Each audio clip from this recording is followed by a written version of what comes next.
Hi and welcome. This is Homebody Rundown and I'm HR, and this is week 1 of a 6-week pantry challenge. This is the third year in a row that I have done a January into February pantry challenge, and it seems to be a really good time of year for us to do one.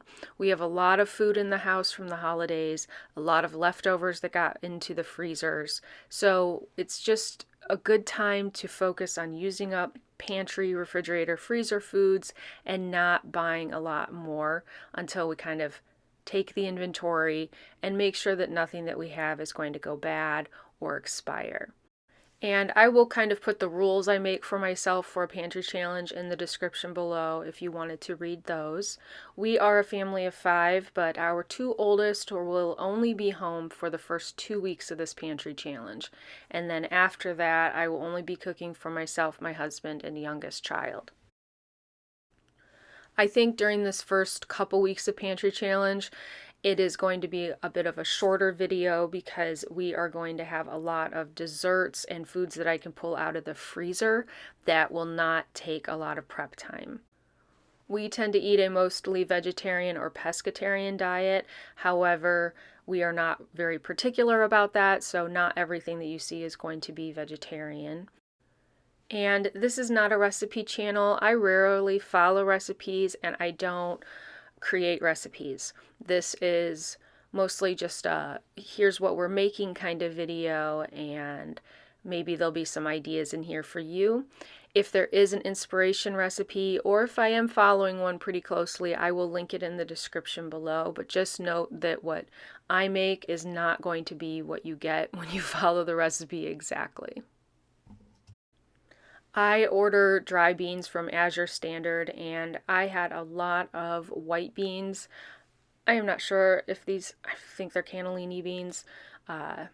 Anyway, I soaked some overnight and I'm going to get them into the Instant Pot. This is how I prefer to cook all of my beans. But these are overcooked. Some of the beans have gotten older, and so I put an extra minute on here and it made them a little too soft, but it's okay. They're just going into soup, so I don't need them to be a super firm texture. This is going to be a bit of a leftovers kind of soup, just whatever I could find in the refrigerator that needed to be used up. Here are some of the spices I'm going to use. I had veggies I had cut up the day before. There were green beans left over. I found a jar of kidney beans in the pantry.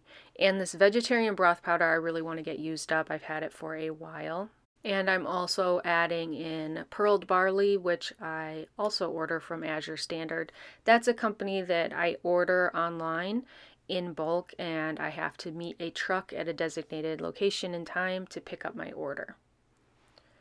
Onto the stove, I have olive oil, onion, carrots, cherry tomatoes, and I rinsed this barley and put it in here. And I have only cooked with it a handful of times, and this was too much.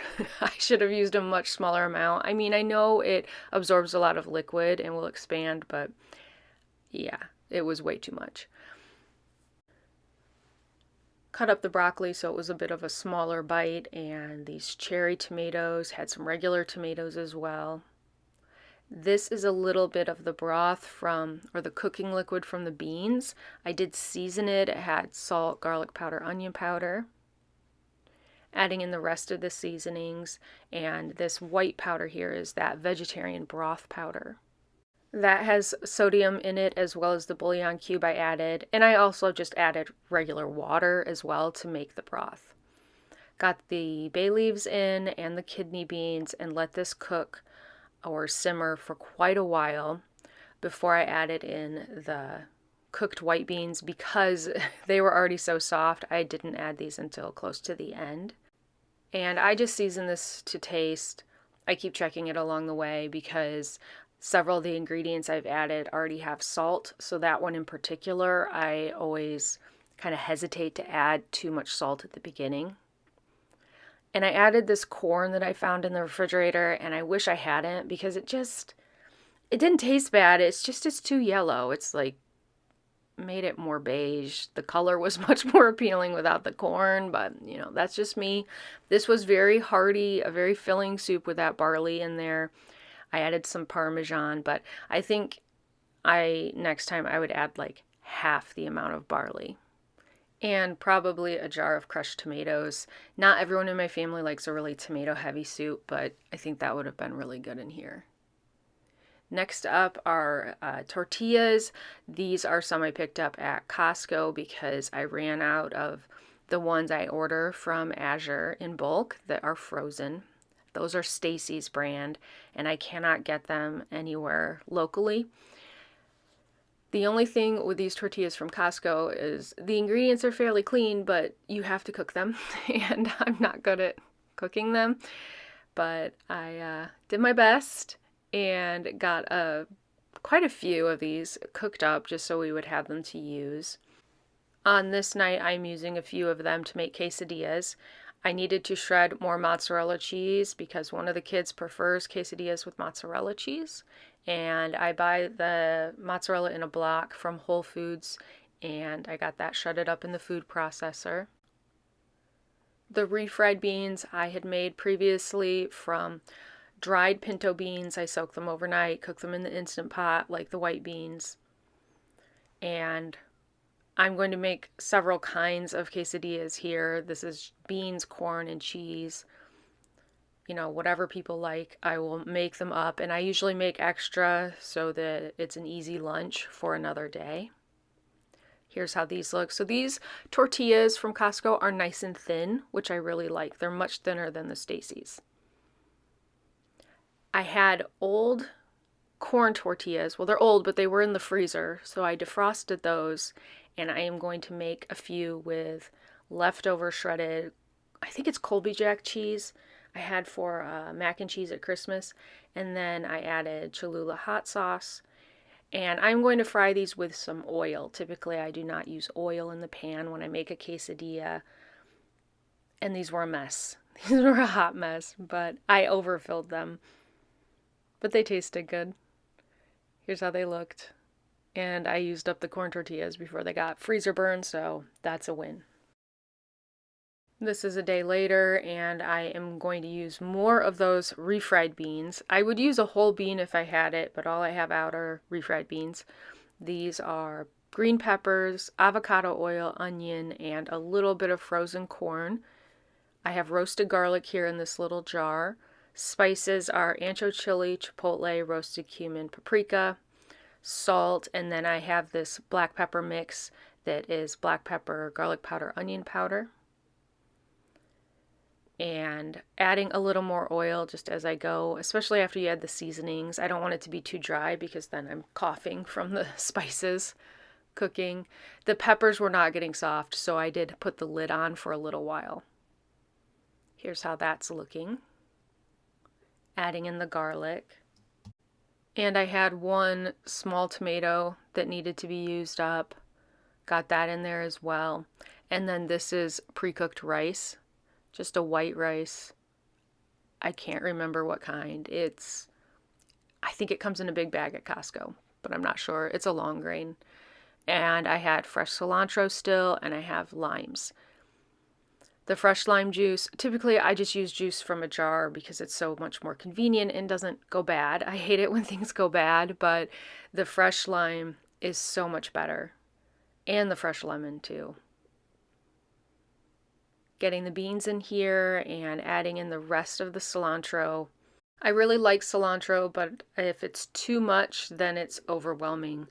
So I'll just taste as I go on that. Added a little of that leftover cheese on top and put it in the broiler for, a minute or two. Here's how it looked. This is pretty much a staple in our house, and I can use up any old peppers this way, which is really convenient. This is good, and it reheats for good leftovers. Next up are pancakes, and if I had been thinking ahead, I would have made milk from a milk powder. I like to do that when I am making pancakes or a baked good that takes a lot of milk, so I don't have to use up our fresh milk. But today I am only making a single batch, so it won't use up as much milk. And I think we have several more half gallons of milk in the house. I hope so. Adding in the eggs, I use maple syrup as the sweetener, the milk, and vanilla. I'm using a KitchenAid mixer. It's really nice to not have to hand stir these if you can. The flour is a mixture of all-purpose and whole wheat flour. Sometimes I will add flaxseed, but I did not do that this time. And with this KitchenAid mixer, I do have to take the time to scrape down the sides and the bottom just to make sure everything is well incorporated. I am spraying the cast iron with avocado oil. I used to use butter, which tends to give a more crispy edge and it adds flavor, but trying to be a little healthier. These turned out really, really good. I added extra butter to these, and the maple syrup is excellent. It's Michigan maple syrup, and had a few strawberries. For a dessert, I had defrosted chocolate cake that I made. I made this before Christmas, and the kids already found it.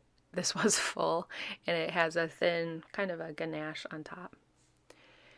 This is the Beyond Burgers. They sell these at my local Costco and Whole Foods.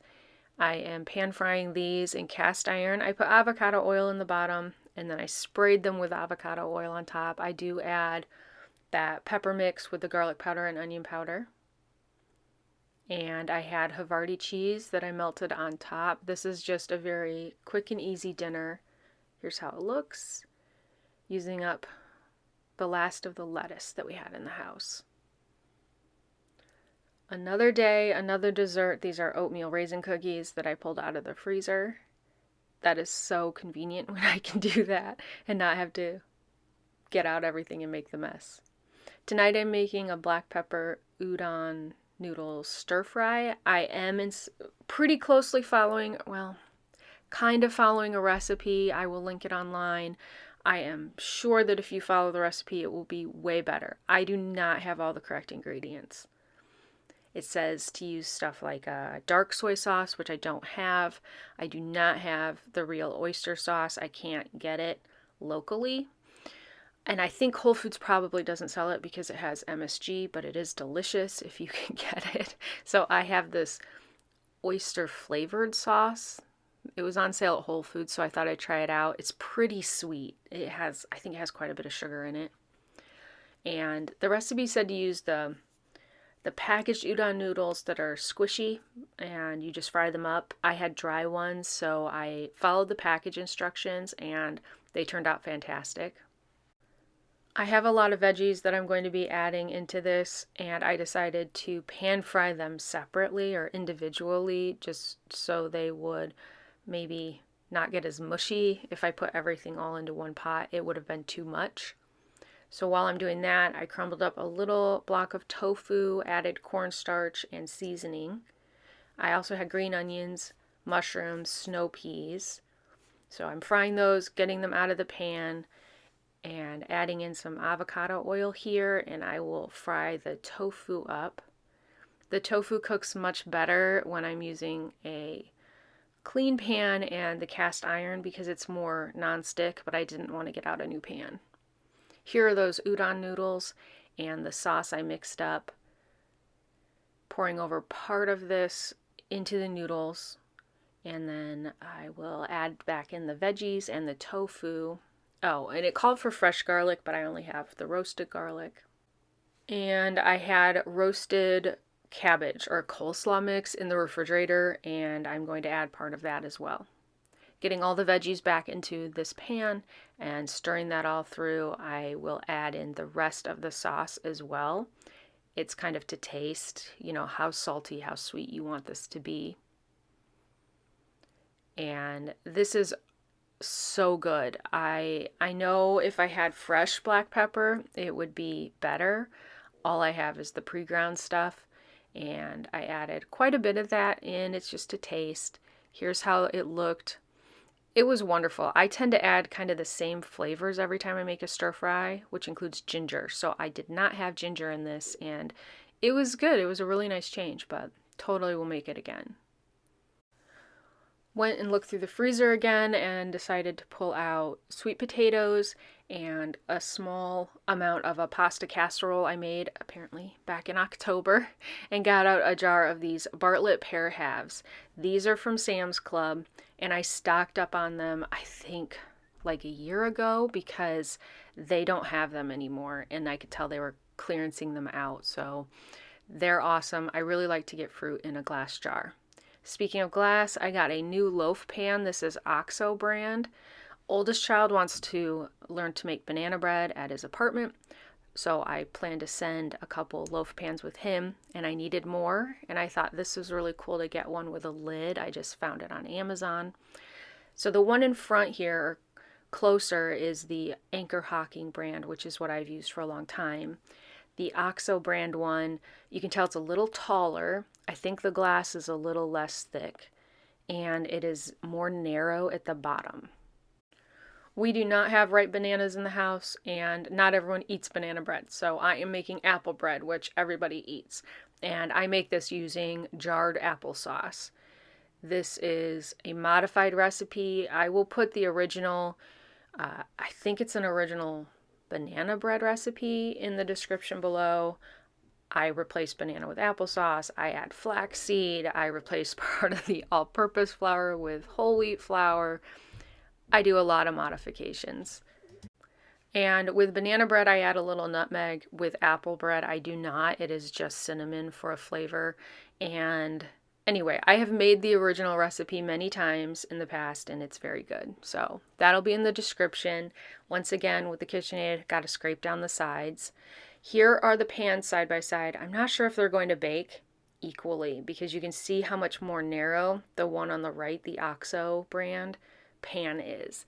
But they ended up cooking fine. These cooked the exact same amount of time in the oven. That brown just looks like cinnamon that didn't get stirred in well enough. So that was the OXO one there on the right. And they both cooked really well. I was worried that the OXO one might get a little more brown or thick on the sides. But yeah, it seemed good. Here's how it looks. And I do pre-slice all of this, and I keep it in the refrigerator. I do that with all my quick breads. I don't know, maybe it's just because I'm in Michigan and I'm used to humidity making things mold. I keep almost all baked goods in the refrigerator. Quick and easy dinner tonight, frozen green beans, using up the last of this shell pasta. I don't like this stuff because the shells end up sticking into each other, but some of the kids like it. Just pan frying the frozen green beans with olive oil, garlic powder, onion powder, salt, and black pepper. Here's that pasta bake. I put this in the oven with foil over the top and rewarmed it. And then for the people who don't want a pasta bake, they can just have the plain noodles. And I made a little garlic bread, just use sourdough bread, butter, and olive oil, garlic powder, garlic salt. Last, making a breakfast casserole, and I have hash browns here. They are the cube-shaped hash browns. I put those in the oven. They are frozen, and I want those to get baked through and warmed before I add in the other ingredients. Once again, the green peppers take a lot longer to get soft. I am pan frying these in avocado oil, and I had the lid on them for a while until they softened up. Now I'm getting white onion in here using this mushroom umami blend and the pepper mix and salt to season these. And I did put a little seasoning on the potatoes in the oven as well. More roasted garlic. We like garlic, so I tend to add a lot. And here is how that mix is looking.